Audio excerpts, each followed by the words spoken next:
Hi guys, अगर आप investment करते हैं चाहे म्यूचुअल फंड्स में या एफडी में, तो ये video is right for you. इसलिए एंड तक ज़रूर देखें और कमेंट भी ज़रूर कीजिए कि आपकी राय क्या है। अब मेरा दोस्त हमेशा मुझसे आर्ग्यू करते रहता है कि तुम हमेशा म्यूचुअल फंड इन्वेस्टिंग करते रहते हो, why don't you consider FD as an investment. अब सबकी अपनी अपनी ओपिनियंस है, एक अपनी स्ट्रैटेजी है, अपने गोल्स है टू अचीव, रिस्क फैक्टर्स है, बहुत कुछ कंसिडर करके हमें इन्वेस्टमेंट करना चाहिए because it is a hard earned money. हम कहीं पर भी ब्लाइंडली नहीं डाल सकते हैं, दैट्स वेरी ट्रू। अब मैं एफडी को बिल्कुल भी बुरा नहीं मानता, FD is one of the best investment, ये मैं बिल्कुल दिल से मानता हूँ क्योंकि उस पर एक फिक्स रिटर्न तुम्हें दे दिया जाता है जब मैच्योरिटी पे तुम्हें तुम्हारे अकाउंट पे मिल जाएगा, बट उसका रिटर्न्स बहुत ही कम होता है, दैट इज़ अराउंड 7.5% के आसपास होता है। तो मैं ये सोचता हूँ कि जब 7.5% ही अर्न करना है, मैं तो इन्फ्लेशन को हार्डली बीट कर पाऊँगा आफ्टर पेइंग टैक्सेस। तो FD is good for me, but good for my emergency funds, not for being wealthy और अचीविंग माई गोल्स। इसीलिए मैं अपना ओपिनियन बता रहा हूँ, this is no recommendation at all कि मैं अपने इमरजेंसी फंड्स के लिए एफडी ही कंसिडर करता हूँ, म्यूचुअल फंड्स नहीं कंसिडर करता हूँ। मैं म्यूचुअल फंड्स इक्विटी में इन्वेस्ट करता हूँ ज़्यादा करके, डेट फंड्स में कम ही इन्वेस्टमेंट करता हूँ।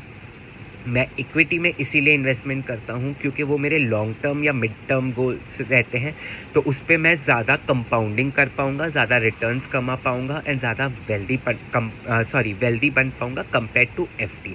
अब एफडी में देखा जाए तो हमें ओनली 7.5% मिलता है, वेरेज अगर आप इक्विटी में इन्वेस्ट करते हैं in mutual fund, there are high chances you can get between 12 to 15%। That is really good actually, देखा जाए तो you are getting almost double than FD. Okay, taxes तो दोनों जगह पे करना है, so I am not talking about taxes, I am not considering taxes at all, I am just considering the returns. So मैं म्यूचुअल फंड इसीलिए करता हूँ कि मैं थोड़ा ये जानता हूँ कि मार्केट कभी भी ऊपर जा सकती है, नीचे जा सकती है, मैं उस इमोशंस को मैं कंट्रोल कर सकता हूँ, मैं उसको मैनेज कर सकता हूँ। इसीलिए मैं म्यूचुअल फंड में इन्वेस्ट करता हूँ to gain higher returns than FD, to gain चाहे वो अनसर्टेन है रिटर्न, आई डोंट नो मुझे एंड में कितने रिटर्न्स मिलेंगे, बट मुझे ये पता है कि अगर मैंने लॉन्ग टर्म तक रखा तो मुझे एफडी से ज़्यादा रिटर्न्स तो मिल ही जाएंगे। इसलिए I take much more risk, क्योंकि जहाँ रिस्क नहीं होगा ना वहाँ रिटर्न्स आपको ज़्यादा नहीं मिलेंगे। जितना सेफ खेलने जाओगे ना, ये समझ लो आपको रिटर्न्स उतने कम मिलना शुरू हो जाएंगे। So that's the reason I always prefer mutual fund. I don't know why people are so much against mutual fund, जबकि SIP is one of the best investment. आप SIP करके आप इतना कमा सकते हो कि आप सोच भी नहीं सकते, आप खुद वेल्दी बन सकते हो, आप आपके हर एक गोल अचीव कर सकते हो, क्योंकि SIP आप 500,000 रुपये से भी शुरू कर सकते हो। एफडी में वो पॉसिबिलिटी नहीं है। आप RD में कर सकते हो 1,000 रुपये से, बट नॉट इन एफडी। इसीलिए मैं SIP इन म्यूचुअल फंड ज़्यादा प्रेफर करता हूँ, ताकि वो मैं कहता हूँ ना, I always invest in dip so that in future I can get better returns. मैं टुकड़ों में इन्वेस्टमेंट करता हूँ ताकि एंड में एक सागर बन जाए। वो कहते हैं ना, बूंद बूंद से सागर बनता है, बूंद बूंद के पैसे डालते रहो और सागर फिर एंड में एंजॉय करो after your retirement.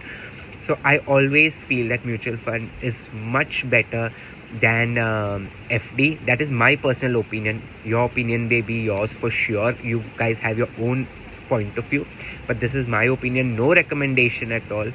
I prefer mutual fund over FD. This is just my opinion because मुझे returns ज़्यादा चाहिए, मुझे अपने goals अचीव करने हैं, मुझे आफ्टर रिटायरमेंट अच्छे पैसे रखने अपने लिए, ताकि मुझे किसी के सामने हाथ ना फैलाना पड़े। देयर आर मल्टीपल थिंग्स जो FD से मिलना बहुत मुश्किल हो जाएगा, क्योंकि आप इन्फ्लेशन को हार्डली बीट कर रहे हैं। इसलिए अगर ये वीडियो आपको अच्छा लगा तो please do like, share and comment, और इस चैनल को ज़रूर सब्सक्राइब कीजिए। Take care, bye, cheers.